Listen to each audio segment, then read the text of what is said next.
Baik Ibu-Ibu, mari kita buka Alkitab kita dari Pengkhotbah pasal yang ketiga ya. Sekarang kita sampai di Pengkhotbah pasal yang ketiga, ayat 1 sampai dengan ayat yang ke-8.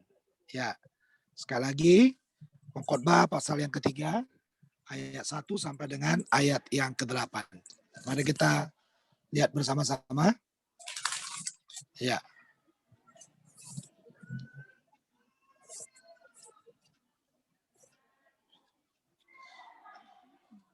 Sebentar, saya buka dulu.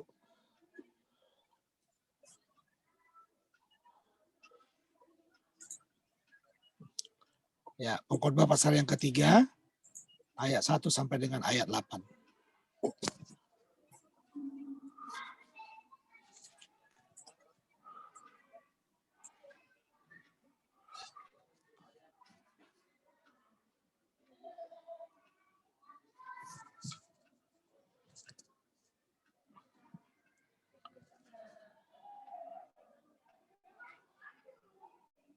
Aduh, hilang lagi deh dia.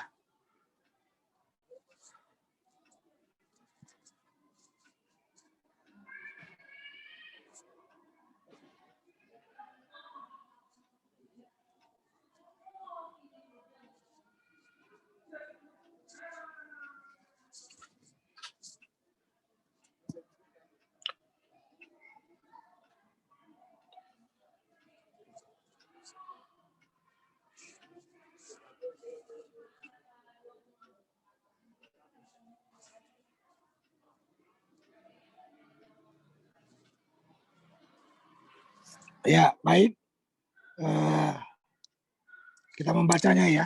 Tema kita adalah untuk segala sesuatu ada masanya, untuk apapun di bawah langit ada waktunya. Ya, ini temanya. Sekali lagi, untuk segala sesuatu ada masanya, untuk apapun di bawah langit ada waktunya. Ya, jadi lihat di sana antara masa dan waktu, ya, dan waktu. Jadi antara masa dan waktu itu hanya permainan kata. Sebenarnya kalau digabung untuk segala sesuatu ada waktunya, untuk apapun di bawah langit ada waktunya. Seperti itu sebenarnya. Karena tadi saya teliti di Kamus Besar Bahasa Indonesia, antara pengertian masa dengan waktu pengertiannya sama. Ya, pengertiannya sama. Nah, mari kita baca dulu ayat-ayatnya. Nah, di sini dikatakan, untuk segala sesuatu ada masanya. Untuk apapun di bawah langit ada waktunya. Perhatikan di sini, saya tanda-tandain ini ya. Ada waktu untuk lahir, ada waktu untuk meninggal.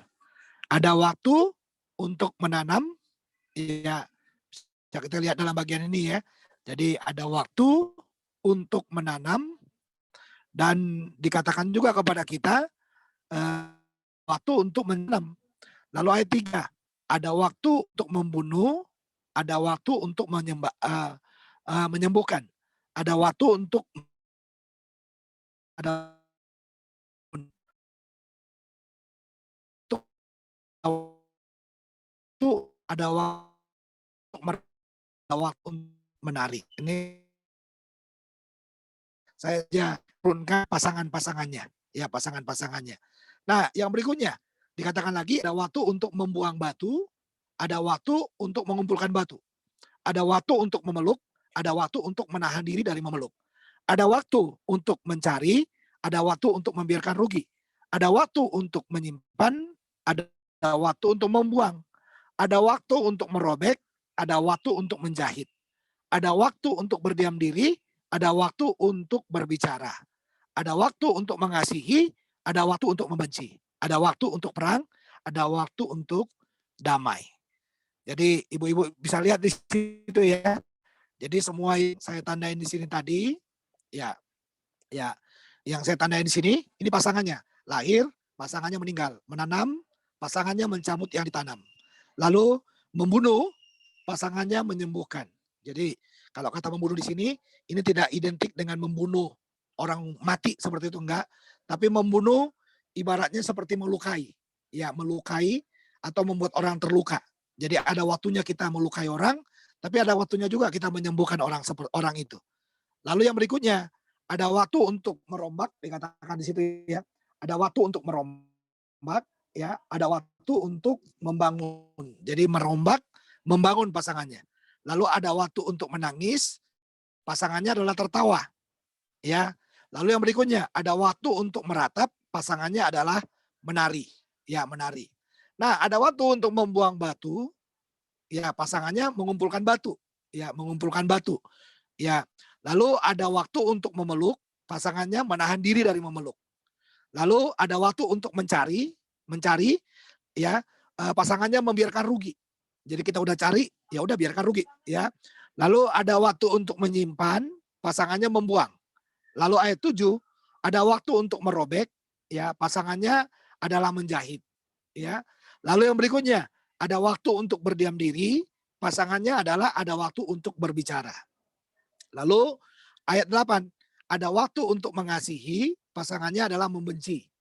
Lalu ada waktu untuk perang, pasangannya adalah damai. Jelas ya, ibu-ibu ya. Nah, sekarang mari kita lihat yang berikutnya. Ini pendahuluannya kita. Coba lihat di sini. Pernahkah saudara berangan-angan sekiranya bisa ingin memutar sang waktu? Ya, memutar sang waktu kembali untuk mengulang beberapa peristiwa yang menyedihkan atau menyenangkan di masa lampau dalam kehidupan ini. Agar saudara mampu memperbaiki ataupun mengalaminya sekali lagi. Saya sangat percaya banyak orang seperti ini, saudara. Jadi hidupnya itu, ya, kita kan nggak pernah memikirkan ke depan kadang-kadang ya. Ya nggak?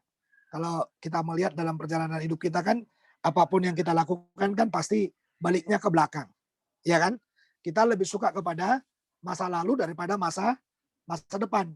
Sehingga kadang-kadang ini ya, kadang-kadang yang terjadi, kita kepingin bagaimana supaya ya seandainya ya, kalau tadinya saya nggak berantem, seandainya saya nggak ribut sama dia, mungkin hidup saya jadi seperti ini. Kalau tadinya saya tidak melawan orang tua saya itu, mungkin saya sudah menjadi seorang yang besar. Kalau tadinya saya begini, mungkin yang akan terjadi seperti ini. Nah, ini yang dibilang saudara, yang disebut dengan mengulang waktu. Jadi banyak sekali orang senang dengan apa? Dengan kata yang disebut dengan mengulang waktu. Nah, dalam tulisan artistik khas Ibrani, ya, penulis mengungkap pasal atau hal-hal yang menurutnya ya masing-masing ada masanya.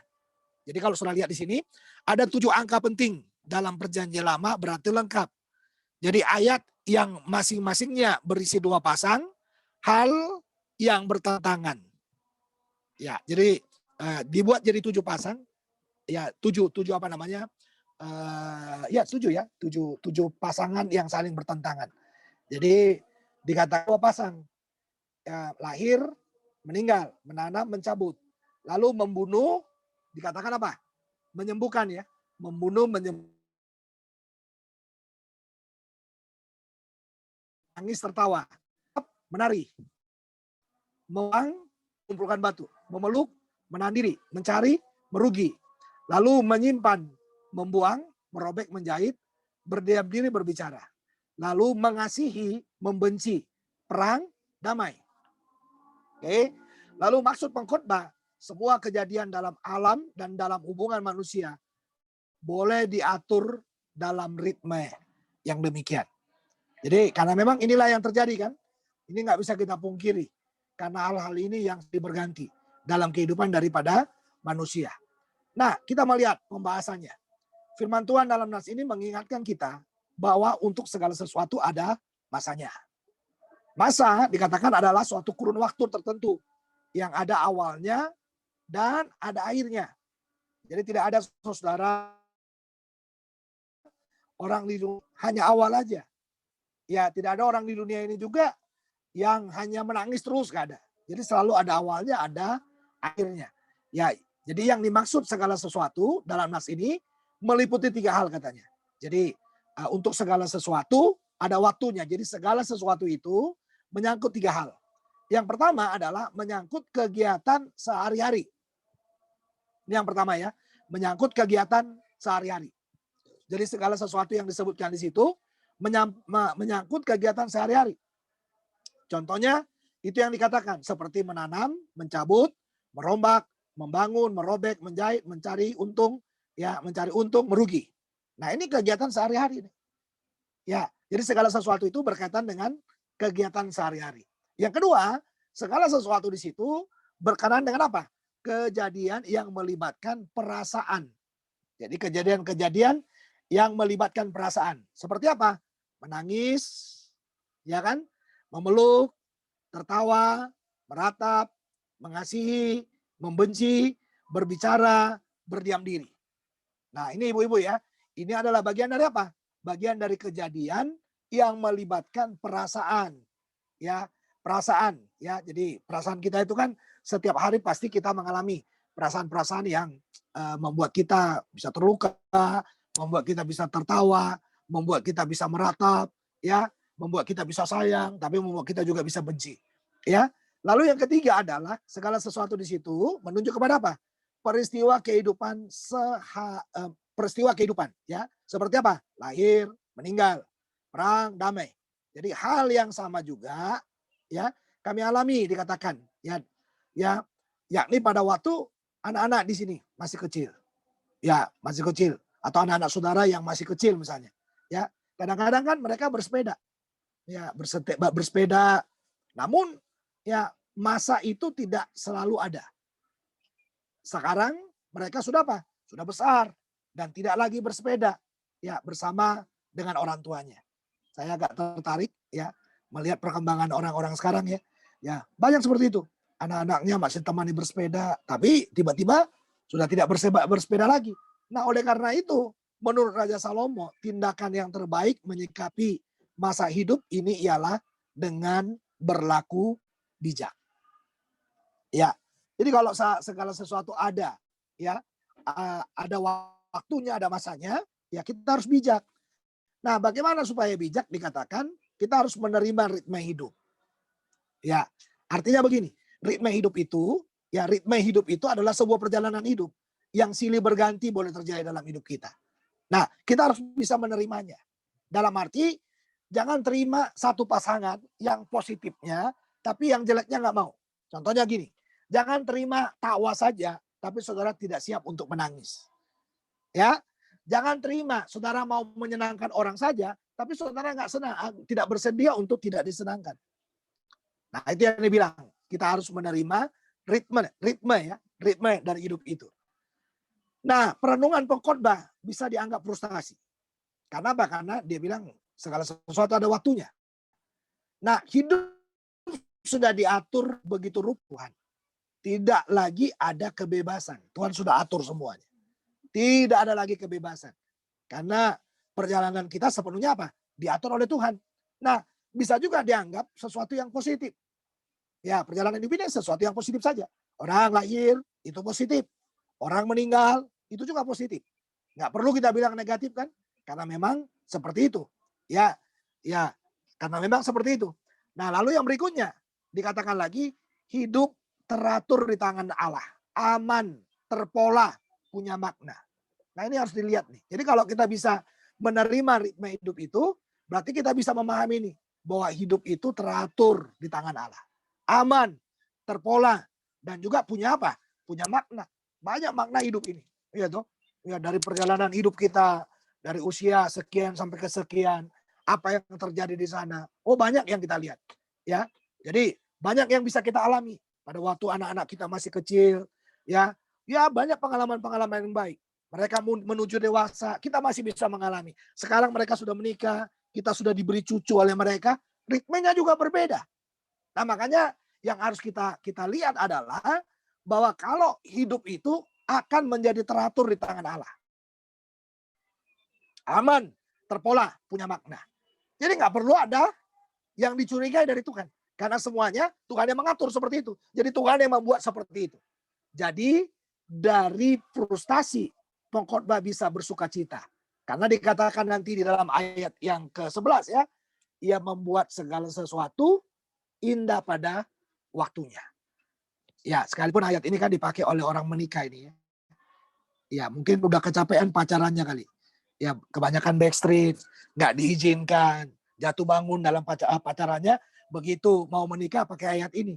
Ia membuat segala sesuatu indah pada waktunya. Ya, bisa aja. Ya, mungkin ayat ini menjadi apa? Dia mengalami ritme hidup.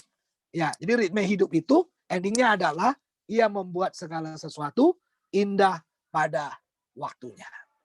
Ini yang pertama. Ya, ibu-ibu sekalian ya. Ini yang pertama yang bisa kita lihat.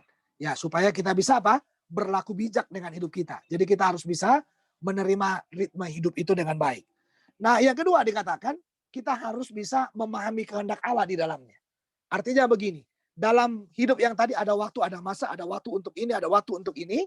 Di dalam waktu yang dikatakan ada waktu itu, sebenarnya harus dipahami ada kehendak Allah di sana. Ada kehendak Allah.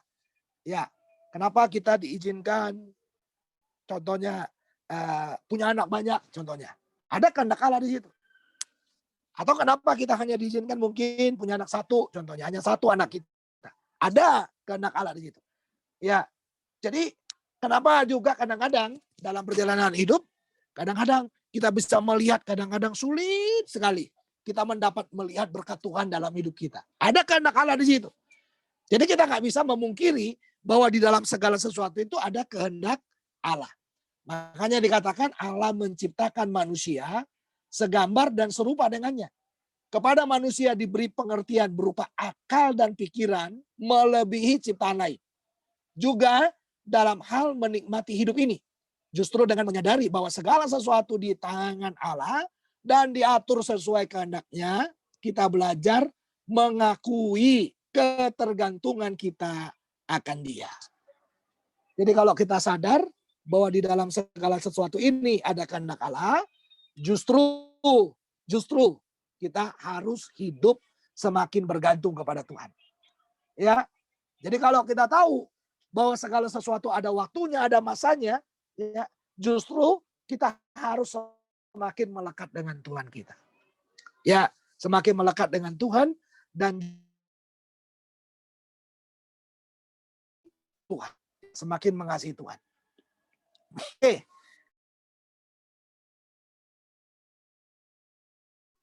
Ingat apa yang dikatakan 11 sampai dengan 6. Di situ ada tulisan, karena itu perhatikanlah dengan seksama bagaimana kamu hidup. Janganlah seperti orang bebal, tetapi seperti orang arif. Dan pergunakanlah waktu yang ada. Karena hari-hari ini adalah jahat. Jadi saudara, bagaimana kita mengaplikasikannya? Supaya kita bisa menerima untuk segala sesuatu ada masanya, dan untuk apapun di bawah kolong langit ini ada waktunya. Ya, jadi kata kunci yang pertama apa, saudara? Yang harus kita lakukan. Ya, kata kunci yang pertama apa? Nah, kata kuncinya sederhana. Ya, saya akan tulis kepada saudara. Ya, kata kuncinya sederhana buat kita. Kata kuncinya adalah yang pertama dari Efesus itu adalah perhatikan. Ya, perhatikan bagaimana kita hidup.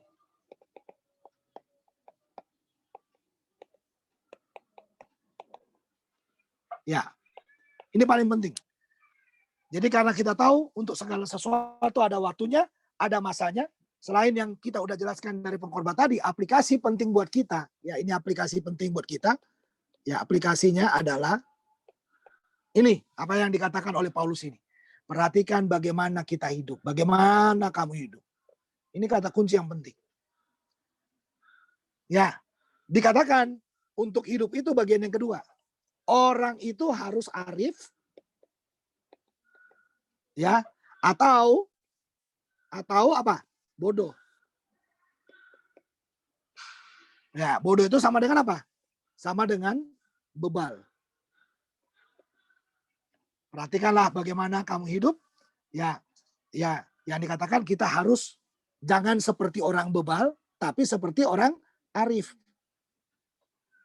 Orang arif itu, orang bebal itu sama dengan orang yang bodoh. Kenapa saya katakan dia bodoh? Bebal itu sama dengan gini loh, yang disebut bebal itu tahu kebenaran tapi tidak mengerjakan kebenaran. Makanya dia dibilang jadi apa? Bebal. Orang yang tahu kebenaran tidak mengerjakan kebenaran sama dengan bodoh. Ya, ibu-ibu ya. Nah, jadi kita harus belajar di situ. Ya, harus belajar di situ. Ya, bahwa aplikasi yang penting Ya, karena semuanya sekarang ada waktunya, ada masanya itu, nggak ada kata yang lain. Perhatikan bagaimana saya hidup hari ini. Apakah saya sebagai orang arif, ya, orang yang bijaksana dengan hidup, atau saya dikategorikan bebal, yang kelak saya akan dikatakan bodoh. Iya. Nah, baru setelah ini yang ketiga ini. Yang ketiga ini adalah pergunakan waktu. Pergunakan waktu. Waktu itu ada dua. Ada kainos, lalu ada kairos. Ya, kainos ini sama dengan waktu normal. Waktu normal. Kalau kairos itu sama dengan kesempatan. Kesempatan. Nah, jadi dalam menggunakan waktu itu, tiap hari kan, waktu itu 24 jam. Itu kainos namanya. Ya, ini kalau di sini, ini 24 jam. Ya kan? Kalau kairos, kesempatan, itu artinya apa? Sewaktu-waktu. Sewaktu-waktu.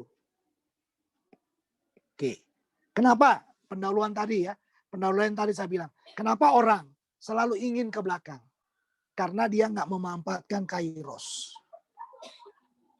Ya kan? Dia tidak menyesali kainos.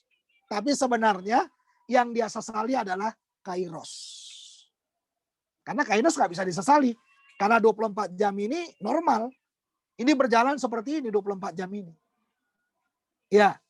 Jadi kenapa orang, aduh kenapa ya? Kalau dulu saya seperti ini, kalau seandainya dulu saya ikuti ini, kalau seandainya seperti ini, mungkin sekarang nggak seperti ini. Kenapa seperti itu? Itu tadi, dia kehilangan kesempatan.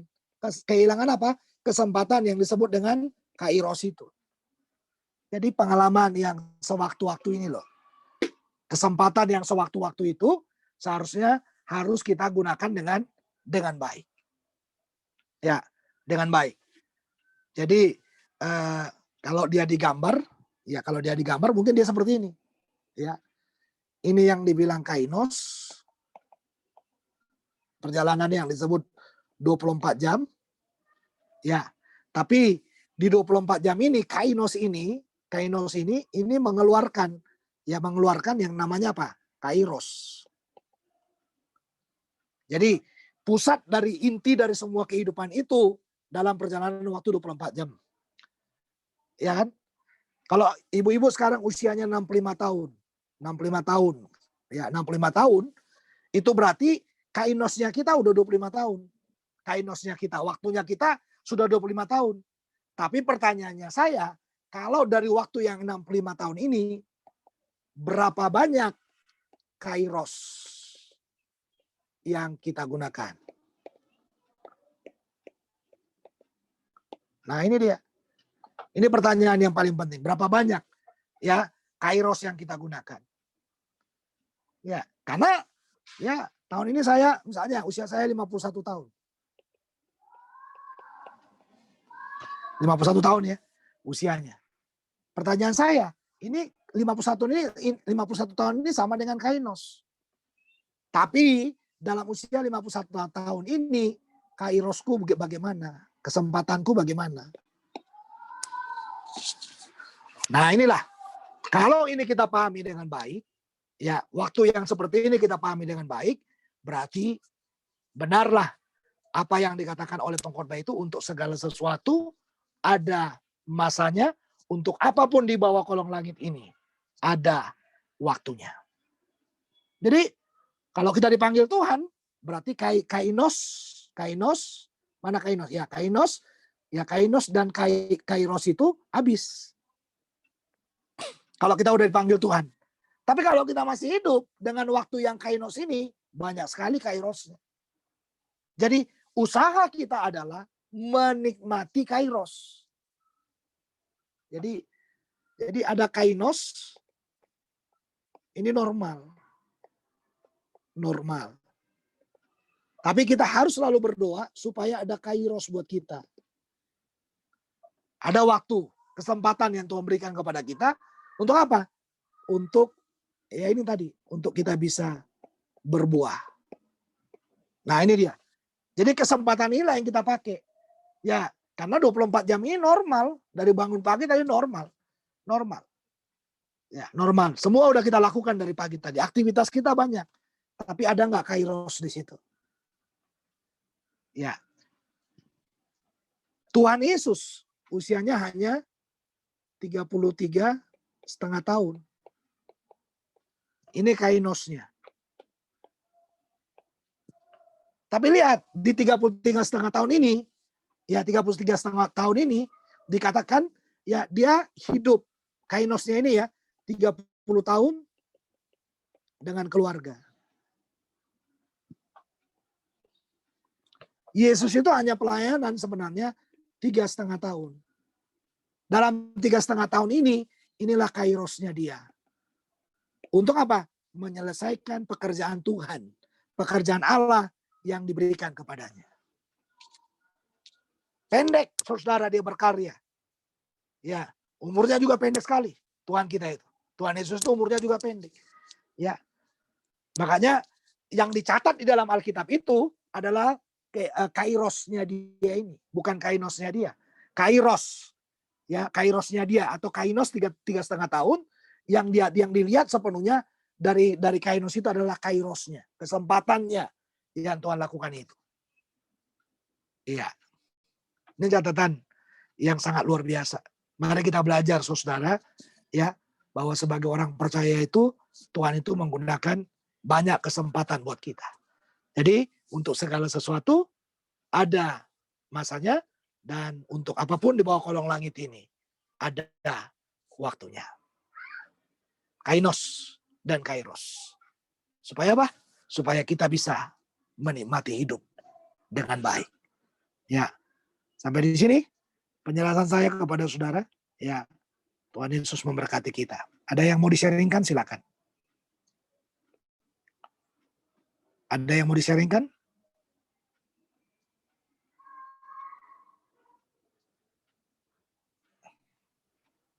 Ayo Bu Edith, silakan. Pak, mau tanya aja Pak. Ya. Kalau dari kainos itu, kairos, apakah itu juga kesempatan yang diberikan itu adalah anugerah? Kasih karunia ya. Gitu Pak. Betul, setuju. Itu kasih karunia Tuhan. Karena kita belum diambil kan. Masih diberi kesempatan untuk hidup. Lalu kesempatan dia kasih. Nah itu juga dalam anugerahnya dia. Ya, dalam anugerah dan kasih karunia dia. Semua karena anugerahnya. Ya, betul, saya setuju. Baik, ada lagi? Silakan ibu-ibu.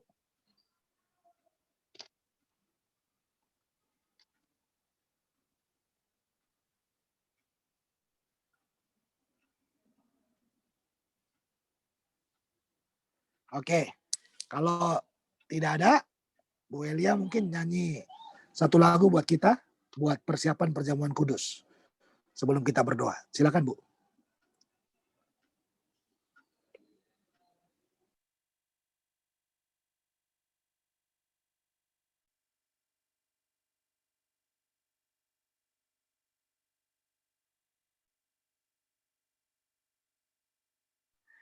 Semuanya sia-sia dan tak berarti lagi hidup ini. Ku letakkan pada mezbah-Mu ya Tuhan. Jadilah padaku seperti yang Kau ingini. Silakan. Baik, Bapak Ibu, mari kita siapkan hati kita untuk masuk dalam perjamuan. Bapa dalam sorga, kami menghampiri Tuhan pada sore hari ini. Kami tahu Tuhan Yesus baik bagi kami. Tuhan Yesus mengasihi hidup kami. Sehingga karena Engkau baik, kami mau mengalami lagi persekutuan yang intim dengan Tuhan. Kami selalu mengingat akan korban-Mu yang tak ada habisnya bagi kami. Kau menyelamatkan kami, bahkan Engkau memberikan kasih karunia, anugerah yang besar buat kami. Kesempatan yang luar biasa. Kairos yang menjadi anugerah yang sangat luar biasa bagi kami.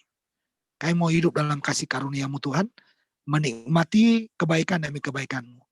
Dalam bulan Februari, bulan yang sangat luar biasa ini. Bulan di mana Tuhan menyediakan berkat yang luar biasa bagi kami. Kami juga rindu dipersekutukan dengan tubuh dan darah-Mu. Oleh sebab itu, siapkanlah hati kami dengan mengingat pesan-Mu. Perbuatlah ini setiap kali kamu mengingat aku. Kami membiasakan diri Tuhan. Setiap bulan kami mengevaluasi hidup kami di hadapan-Mu. Setiap bulan juga kami mengevaluasi hari-hari kami bersama dengan Engkau. Dan puncak dari semua perjalanan evaluasi di bulan lalu itu, kami lakukan lagi persekutuan dengan Tuhan. Mohon ampun atas dosa salah. Mohon ampun atas segala sesuatu hal yang tidak mempermuliakan nama-Mu. Kuduskan, sucikan semua keberadaan kami, supaya kami boleh sepenuhnya mengambil roti dan cawan ini Tuhan. Terima kasih, terpujilah nama-Mu. Kami datang kepada Tuhan dan mempersiapkan hati kami untuk makan minum dari roti dan cawan ini. Dalam nama Yesus kami sudah berdoa. Amin. Saudara, mari siapkan roti dan cawan sekarang.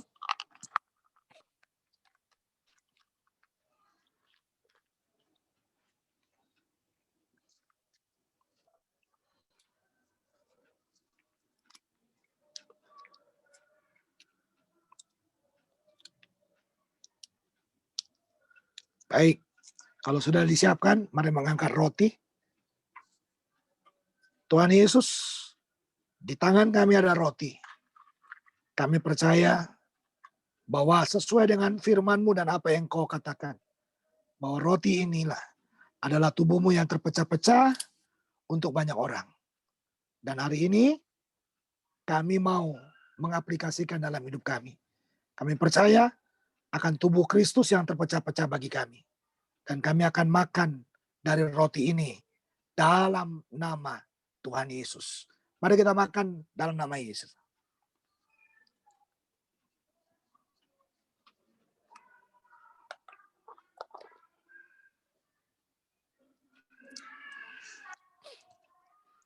Mari kita angkat cawan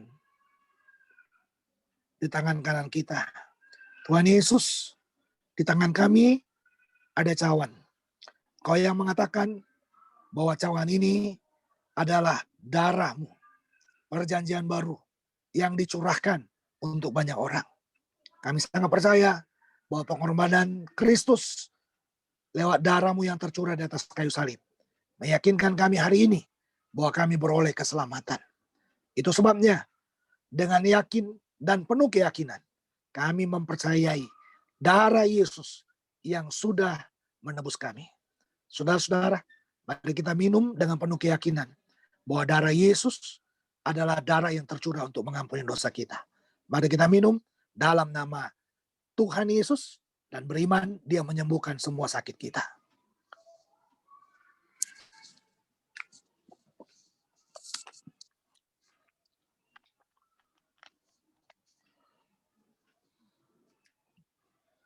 Mari datang kepada Dia, kita berdoa.